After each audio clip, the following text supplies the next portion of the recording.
வணக்கம், welcome to Kriti cooking. இன்றைக்கி நம்ம செய்ய போகிறது சூப்பரான சுவையான அசோகா அல்வா. எப்படி செய்யலாம் பார்க்கலாம் வாங்க.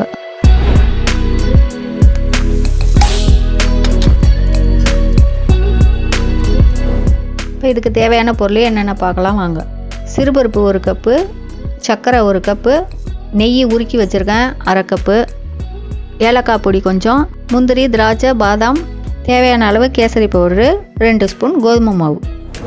இப்போது அடுப்பில் கடாயை வச்சு சிறுபருப்பை வறுத்துக்கலாம். வாசனை வர்ற அளவுக்கு லேசாக வறுத்துக்கலாம், ரொம்ப வறுக்கக்கூடாது. லேசாக வாசனை வர்ற அளவுக்கு வறுத்துக்கலாம்.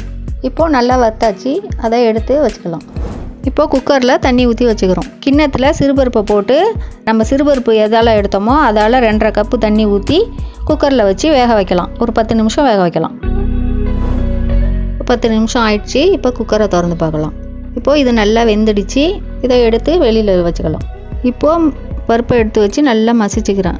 உங்களால் மசிக்க முடியலன்னா மிக்சியில் கூட போட்டு ஒரு அடி அடித்து வச்சுக்கலாம். இப்போது இதை நல்லா மசிச்சாச்சு. ஒரு சிறுபருப்பு கூட தெரியாத அளவுக்கு நல்லா மசிச்சிட்டேன். அடுப்பை ஆன் பண்ணி கடாயை வச்சுக்கலாம். இப்போ நம்ம உருக்கி வச்ச நெய்யிலேருந்து ஒரு 1/4 நெய்யை ஊற்றிக்கிறேன். இப்போ நெய் சூடாயிடுச்சு. நெய் சூடான பிறகு அதில் முந்திரி, பாதாம் போட்டு வறுத்துக்கிறேன். அது லேசாக செவந்த பிறகு திராட்சையும் போட்டு நல்லா வறுத்துக்கிறேன். பொன்னிறமாக வறுத்தாச்சு. இப்போ தனியாக இதை எடுத்து வச்சுக்கிறேன். அதே நெய்யில் 2 ஸ்பூன் கோதுமை மாவு போட்டு நல்லா வாசனை வர்ற அளவுக்கு நல்லா வறுத்துக்கிறேன். கோதுமை மாவு நல்லா வாசனை வந்துடுச்சு. இப்போ நம்ம மசிச்சு வச்ச சிறுபருப்பை அதிலேயே போட்டு நல்லா கைவிடாமல் கிளறிக்கிட்டே இருக்கணும். இப்போது கைவிடாமல் நல்லா கிளறிக்கிட்டே இருக்கணும். சர்க்கரை 1 கப் போட்டுக்கிறேன். எனக்கு 1 கப் போட்டுக்கிறேன். நீங்கள் வேணும்னா 1.5 கப்பு கூட போட்டுக்கலாம். ஸ்வீட் நிறையா வேணும்னா 1.5 கப் போட்டுக்கோங்க. நல்லா சர்க்கரை போட்டோன்னே நல்லா தண்ணி ஆகும். அதை நல்லா கிளறி விடணும்.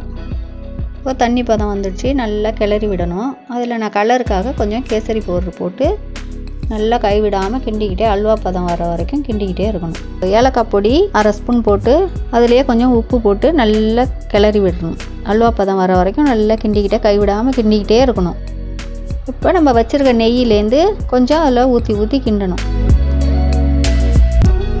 இப்போ இன்னும் கொஞ்சம் நெய்யை ஊற்றி நல்லா கிளறி விட்டுக்கிட்டே இருக்கணும். சட்டியில் ஒட்டாத அளவுக்கு அது அப்படியே திரண்டு வரணும். அப்போ தான் அல்வா பதம் வந்ததாக அர்த்தம். எல்லா நெய்யும் ஊற்றி நல்லா கிண்டியாச்சு. இப்போது முந்திரி, பாதாம், திராட்சை எல்லாம் வறுத்து வச்சுருக்கோம் இல்லையா, அதையும் அதுலேயே போட்டு நல்லா கிளறி விடணும். இப்போ கடாயில் ஒட்டாமல் நல்லா அல்வா பதம் வருது. இப்போ நம்ம அடுப்பை ஆஃப் பண்ணிடலாம். இப்போ பாருங்கள், அசோகா அல்வா எவ்வளோ சூப்பராக வந்திருக்கு. இப்போது இதை ஸ்பூனால் எடுத்து பார்க்கலாம். பாருங்கள், இதை ஸ்பூனால் எடுத்தோம்னா அழகாக ஸ்பூனில் ஒட்டாமல் எவ்வளோ அழகாக கீழே விழுது பாருங்கள். இதேமாரி தான் வரணும் அசோகா அல்வா. இதை வாயில் போட்டாலே நல்லா கரையிற அளவுக்கு நெய் வாசனையோட சூப்பராக வந்திருக்கு. குழந்தைங்களுக்கு ஸ்வீட்னால் ரொம்ப பிடிக்கும். அதனால் உங்கள் வீட்டில் குழந்தைங்களுக்கு இந்த ஸ்வீட்டை செஞ்சு கொடுங்க. இதை நீங்கள் உங்கள் வீட்லேயும் விசேஷ நாட்களில் செஞ்சு பாருங்கள். இந்த வீடியோ உங்களுக்கு பிடிச்சிருந்தா லைக் பண்ணுங்கள், கமெண்ட் பண்ணுங்கள், ஷேர் பண்ணுங்கள். மறக்காமல் கிருதி குக்கிங் சேனலுக்கு சப்ஸ்கிரைப் பண்ணுங்கள். பக்கத்தில் உள்ள பெல் பட்டனை கிளிக் பண்ணுங்கள். நன்றி, வணக்கம்.